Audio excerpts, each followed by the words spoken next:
All right, well, hey, good morning. I want to welcome you too. My name is Mark. I'm the executive pastor here, and I'm just really excited about this series. One, because I feel like it's just really timely. It's timely in our home. It's timely in a lot of the people that I spend time with, and just hearing the struggles that they're going through right now, it just feels like this is a topic that we need to be talking about. But I'm also really excited because we are speaking to it from Matthew chapter 6. Which, if you've been here, if you were here last week, I was like, man, you got to go read Matthew chapter 5 through 7. That section of Scripture is called the Sermon on the Mount. It's the place that Jesus, there starts to be a critical mass that's following him, and he steps up on this hillside, and he basically gives like the core of his message, his way. Hey, if you're gonna follow me, this thing that I'm saying, my perspective, the thing I'm trying to give you on life, here it is in this nutshell, and he's real clear about it. And honestly, if you hear nothing else that I say today, I just would make the challenge, man, get alone with Matthew chapter 5 through chapter 7 and just read it. It's pretty straightforward. You don't have to really do a lot of, messing with it, but the longer you spend with it, the more that it just comes to life. So I'm just going to try to bring a few of those things to life today to maybe put Matthew chapter 6 in context. But it's just powerful. And it made me think, a few years back, my oldest son and I were with this group of college students, and we went to Toronto for like this cultural exchange program. And on our way back, we stopped at Niagara Falls on the Canadian side. Has anybody been to Niagara Falls? I mean, it is something. I mean, you've seen the pictures and you can imagine what that's like. And I love waterfalls and rivers and things. So already I'm like, well, this is going to be good. But I just had no idea just how grand and how powerful and how violent it is when there's that much water rushing down and it's just churning. And we started out, we got there about lunchtime, and we ate at the gift shop, lunch place that was up from the waterfall a good distance. And you sat outside, and I mean, there's so much going on that it would, on a beautiful day, those water droplets, that mist would go up in the air, and it was like you were being rained on out at the restaurant. And then, so that was kind of cool, and you could hear it, And then, we got closer to the railing where you could look down, and it was almost deafening how loud that it was. And then right there, you really were like, it was splashing up on you a bit. I mean, not where you would just get soaked, but you would kind of get some of the fallout. Well, you could pay, of course, if you know me at all, I'm too cheap to do this, but you could pay and go down to this little platform that was closer to the falls and buy one of their fancy ponchos so you wouldn't get wet, and you could get really, really close to it. And I mean, it was like, at that point, you needed the poncho because it was coming down, pretty hard. They also have these boats and this is really scary to me because, waterfalls, all that water comes down, and then the bigger the waterfall is, the more it churns, and it actually draws you in. And so what they would do, they had these boats, and again, you buy, I guess, a fancier poncho, and you get on the boat deck, and then they would let the boat kind of just get sucked in by the waterfall.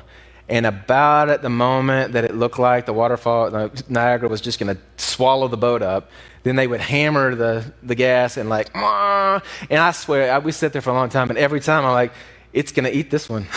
this one's not going to make it. It just felt like it was just, with all the gas, all that they could give to it just barely would make it out. And so there were like these different levels of, how much were you willing to invest? How much were you willing to commit to get closer and closer and closer to it? I'm sure you guys have heard the stories. 1901, there was a school teacher, 63 years old. I think her name was Annie. She got in a barrel, just rolled off the front of it. And then after that, people were like, okay, well, that sounds like a great idea. Some guy went off of it in a kayak. Some guy went off of it in a jet ski. People just jump off the side into it, I mean, forget the boat. You don't even need a poncho, man. Just take a nosedive, swan dive off the side of the railing into it, which seems absolutely incredible. But right, the closer that you get to it, the more that you invest, the more that you risk, the more you experience Niagara.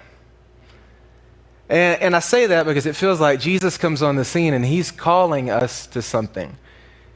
And at least in my experience of trying to figure out what it looks like to follow Jesus, it seems like a lot of us will sit at the gift shop and eat our lunch and get a little bit of the blessing kind of, by trying to follow him a little bit, but not, the more that he asks or the more of the focus that he feels like we give him, there's like, we have our limits, and that's a line I'm not going to cross, or that's going to cost too much, and then you get these rare people that just step up on the side and just off into it, and they experience the fullness of who Jesus is, but it just seems far and few between.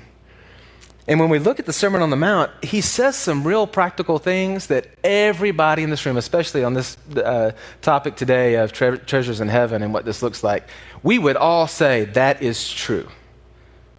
But then if we look at our calendar and we look at our checkbook and we look at the way that we do life, it appears, if we were honest, it appears like we're a long way from diving in head first. And so Matthew chapter 5, when he first steps up and begins to speak, he throws out this crazy idea. He says, those that are blessed are the poor. Those that are blessed and that will experience the kingdom of heaven, those are the meek, those who mourn, those who are persecuted. I mean, really, he just kind of flips the script on everything culturally that we would say, Seems like, what is this guy talking about? The meek inherit the earth? No, that's not what they told me. Seems like it's the ones that take charge. But no, he's saying the kingdom of heaven is found in this thing that doesn't seem to make sense, to us, and by our human nature and the gravity of the culture that we live in. And then he goes on, he just keeps on saying things that really have value. And I think when we get to chapter 6, it really starts to come clear. But he talks about things like, hey, you guys are looking at murder, like murder. That's a commandment that you should not murder, and there's these actions. But he says, man, in God's economy, we're looking at your heart. Is there anger there? Adultery, but God's looking at your heart. What about lust? He says, when you think about marriage, you think about, hey, we just get divorced. We'll just give a certificate of divorce. He's like, no, marriage is more than that. And he just keeps on bringing back to your heart. He's like, oaths, you shouldn't have to have a sheet of paper. Your yes should be yes and your no should be no. It should just, it's here. Loving your enemies, eye for an eye and a tooth for a tooth. But there's this higher level of living where you turn the other cheek and you love your enemy and you love those that persecute you. And he's calling this other level that most of us would just look at and go, man, that's great for somebody, but I don't know about that. And then in chapter 6, he starts it by saying this. He's going to deal with our righteous acts and the way that we do our acts of righteousness. He says, beware of practicing your righteousness before other people in order to be seen by them. For then you will have your reward. For then you will have no reward from your Father who is in heaven. So be really careful not to practice your acts of righteousness with the motive of impressing other people and other people seeing those things and thinking more highly about you. If you do that, there's no reward in heaven. Basically, you just got your reward, and it's done.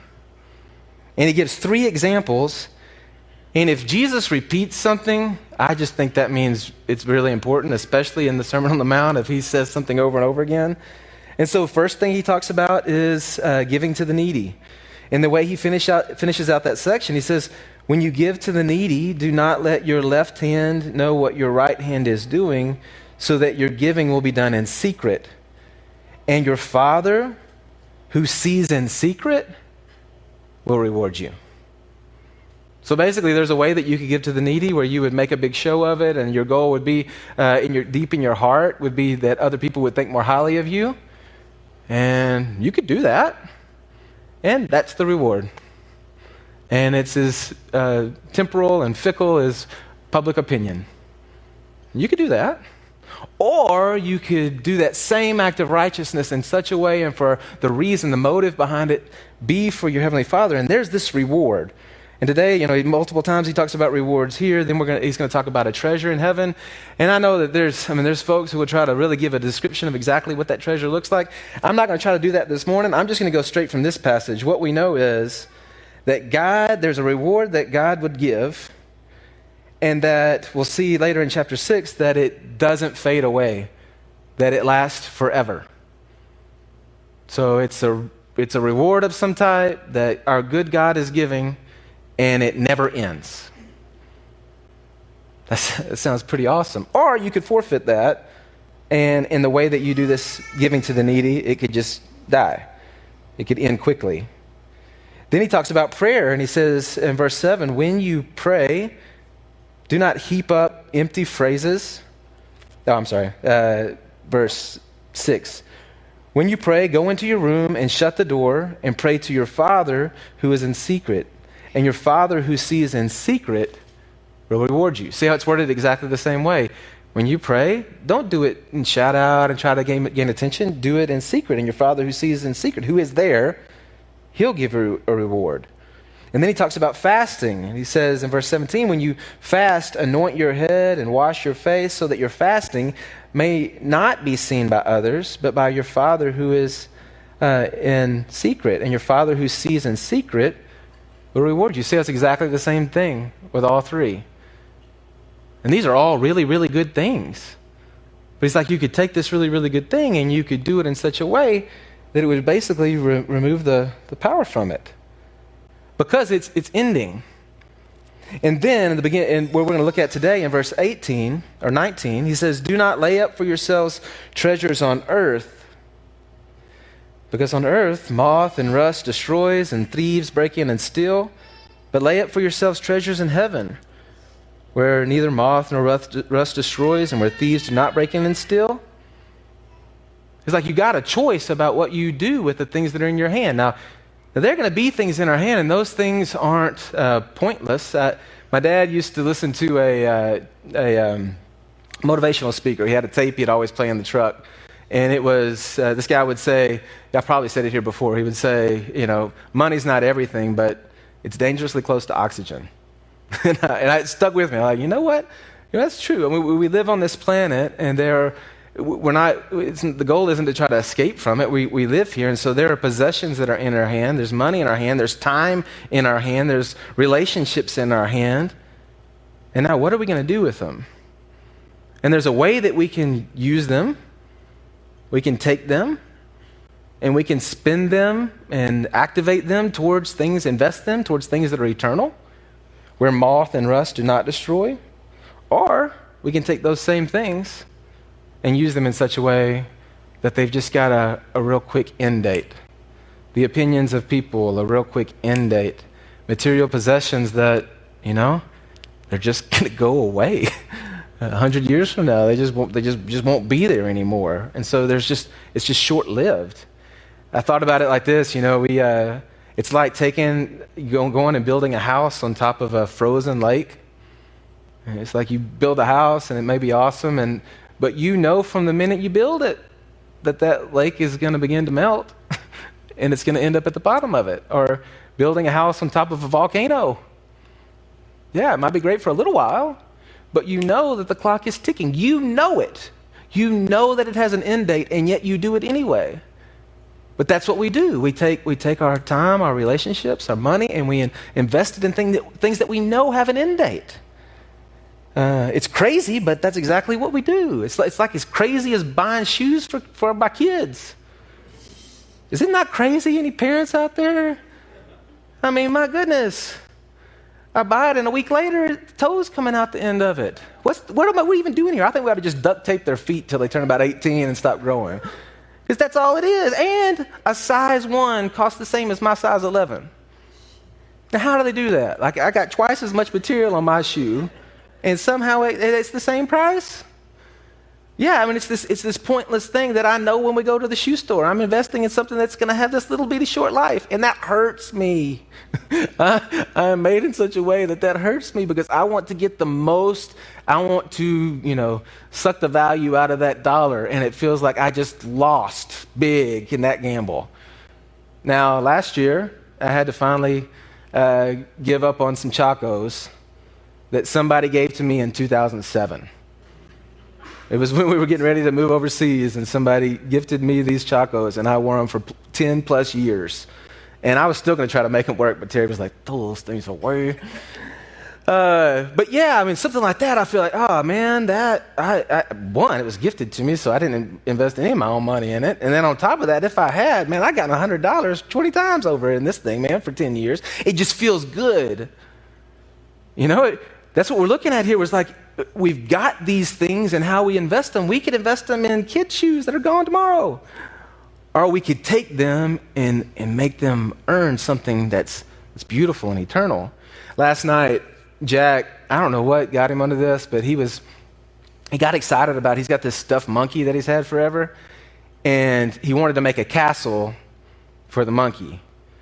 And so he took some cardboard boxes that were in the trash heap that were going to be burned, and he took the cardboard boxes, and we made a castle for the monkey. Got a really cool drawbridge. He put a couch and a TV in there for the monkey. He took something that was, going to get burned up, and he began to make something that was really, really valuable to him, and I guess to the monkey. That's what the children of God on this planet do. That's what Jesus was talking about earlier, and we talked about a few weeks ago. You are salt and light. We step into this world that's just burning, that has an end date, and we come in with this eternal perspective and live for things that last forever. If not, then we're investing in something that's just dying. Right after that, he says, let's see if I can find it. Yeah, verse 21. For which, this is reasons for, results of, if you're doing Bible study. So what he just said about the moth and rust destroying, then he says, for where your treasure is, there your heart will be also. Another just massive truth. Where your treasure is, your heart follows it. And those two things, you can't have your heart in one place and your treasure in another place. So if you take your treasure and you put it in something that you know is ending, then shame on you, shame on me. It's like we got the red flags. It's like getting involved in a relationship that you know the person is just going to take your heart and stomp on it, and your heart's going to be in a blender, but walking straight into it anyway, with full knowledge of what's going to happen. It's like me taking the family to a theme park. I know some people love that, but I walk into the theme park and we paid at the front, and now we go inside, and now everything, buying a hamburger for $20. It's not even a good hamburger. That doesn't feel good, and my heart's in a blender all day. I don't like the way that feels. You know? Where your treasure is, it follows with you. Now, I'll tell you something that is a good investment, talking about my boy Jack. He likes going to hotels. He calls them castles, because he likes riding the elevator. He'll just go up and down in the elevator.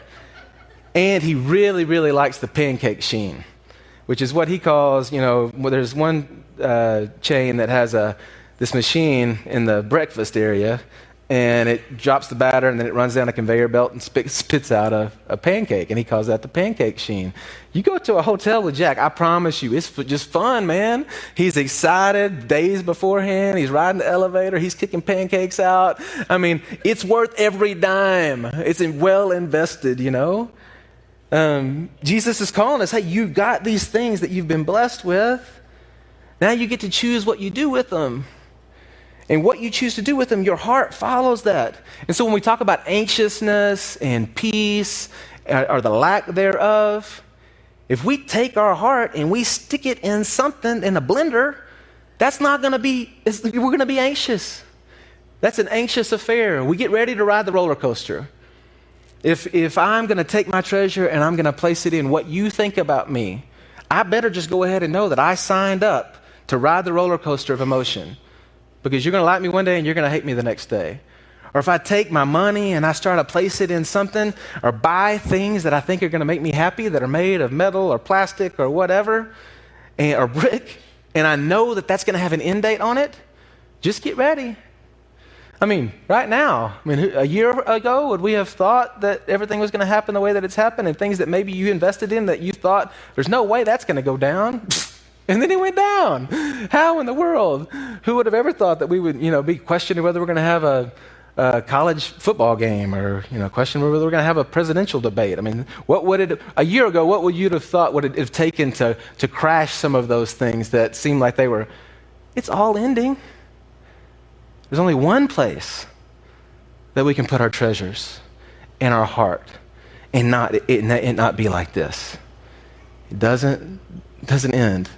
Moth and rust do not destroy. Then he says, and this is another just critical, huge, incredible statement. The eye is the lamp of the body. So if your eye is healthy, which healthy there is clear, it's single. If your eye is singular focused, your whole body will be full of light. But if your eye is bad, your whole body will be full of darkness. If then the light within you is darkness, how great is that darkness? Now, think about it for a second. It's not that complicated, but you do just have to look at it. The eye is the lamp to the body. So where we place our eyes, and he says a healthy eye is singular focused.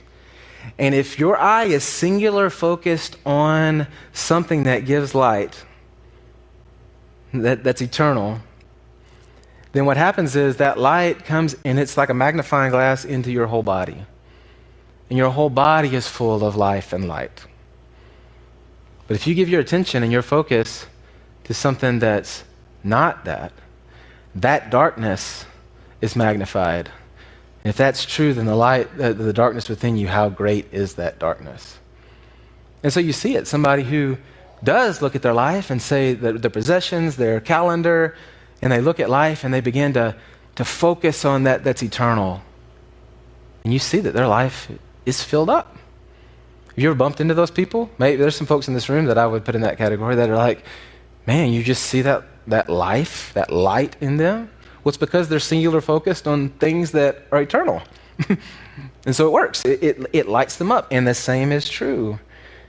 And it's crazy how no matter how many examples we have from history and no matter how many examples you have from your life, from your family, from your friends, from your own experiences, that we know that focusing our attention on temporal things doesn't bring life.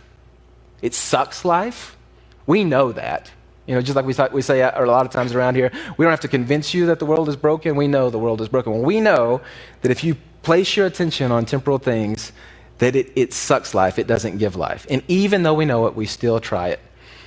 On that same trip, Caleb and I, we were walking down this park in Toronto, and it was the first time I'd seen this. We hadn't been in cities that big very often, and they had these bikes that were in these little stalls, and it's not like it is now where you could just drop them off anywhere you wanted to. They had stalls, and you paid, and you got a bike, and the idea was there were these stalls all around, and you could ride to whichever stall, and then whenever you checked it back into a stall, then you got your money back, or you only paid that much. Well, he and I rented these bikes, and we got to riding, and that was a great theory. In theory, that's wonderful. Yeah, you just ride, and then you stop wherever you want to. You know what happened to us? Every time we came up to one of the stalls, they were all full. So what do we do now? Well, we got the bike. Am I going to ride back to the stall I came from and double the time? Again, money. My clock's ticking. I'm paying for every moment here. I don't have a stall here, so then we'd ride to the next stall. Well, then they're all full. I don't know how many of them we hit before we finally found a stall. And then we had to walk from where we were back to where. That was a great thing in theory, but it did not work in practice. The idea that we can live our lives and take our calendar in our checkbook and our relationships and everything, and that we can spend those towards things that are temporal and find life there, no matter how big our bank account is, no matter how great everybody thinks you are, it's darkness. It doesn't do it. You've got your reward in full, and it's got an end date. It says this higher level that Jesus is calling us to is that we live for the approval of one. We're singular focused with the things that he's blessed us with on the things that he cares about that never end. That's a good investment. Then he goes on to say, no one can serve two masters. Either he will hate the one and love the other, or he will be devoted to the one and despise the other. You cannot serve both God and money. And if you were here last week, this is the verse. The next verse is what Charlie taught on last week about, anxiousness and not worrying about the things and the birds of the air and the flowers of the field. And right before that, he says, no one can serve two masters, which I think Jesus just said that multitasking is a lie. Oh, I know that hurts because we think we can do that. But I'm pretty sure we just can't. You've got this much attention that you have to give, and you don't just get to double dip and give the same amount of attention to two things. You just cannot do it. You can't sit there in a conversation with somebody and give them your full attention, and also give your phone your full attention, right? You just can't. I get made fun of because when I drive, I often have a coffee cup in my hand, and I struggle with directions, so I've usually got my phone with the map going, and then I'm trying to find some music that I like, and I drive a Standard, and I've got a makeshift cup holder now, which is helping, but before I didn't. I'm like, you imagine what that looks like, right? You don't want to see me coming down the road. The truth is, I guess I'm surviving. I'm still here, but that's not good. Jesus says you can't love both God and money. You can't seek your own name and fame and to build your bank accounts. That can't be your driving force, and also have a clear, singular vision on God and his glory and his purposes and plans. You can't do both. That is not possible. He says you'll either love the one and hate the other, or you'll be devoted to one and despise the other. You can't do it. You just can't do it. And so this next part where he's talking about anxiousness, well, yeah, it's an anxious affair to make your life about things that we know from the beginning are going to end. It just is. There's a guy that, when I think about this, that he just immediately comes to mind from my past. A guy we called T. And he, from the first time I met this guy, I passed by him, and talking about light, the light in him was so bright that it jumped off on me, And I want to be around this guy because whatever's going on there, I want some of that, And then I got to spend some time with him for about a year. He's just a few years younger than me. And I've just kind of tracked with him since then. And he has been effective all these years at taking the temporal and redeeming it into the eternal. Just like Jack with that box, taking the box that's going into the trash and turning it into something of value. In fact, a few weeks ago, I saw where he was a basketball player in college, and he went down to where the guys were playing basketball. He's a campus minister at University of Arkansas Pine Bluff. And he went out there where some guys were playing basketball, and he said, hey, fellas, I'll take each one of you one-on-one. If I win, I'll pay you, if you win, I'll pay you $5. If I win, you come to church with me. And then I guess his wife videoed it. He just smoked them all. It was beautiful. But, an example, a Saturday afternoon, he took his money, he took his skill that God had given him, and he went and did something that will never die. And that is absolutely beautiful. And yours it may be very different than that, but God has given you gifts. God has given you relationships. God has given you skills. God has given you some money in your pocket, and he's expecting and calling you to take the swan dive off the side of the railing. Not to sit back at the gift shop and just kind of play around with it. We wonder why we're anxious. We wonder why this peace that Jesus promises seems so elusive to us. And most of the time it's because we're trying to play it safe in the gift shop when he's calling us to deliver something bigger. So, tell you what, I'm gonna pray and just ask that he would do that in us.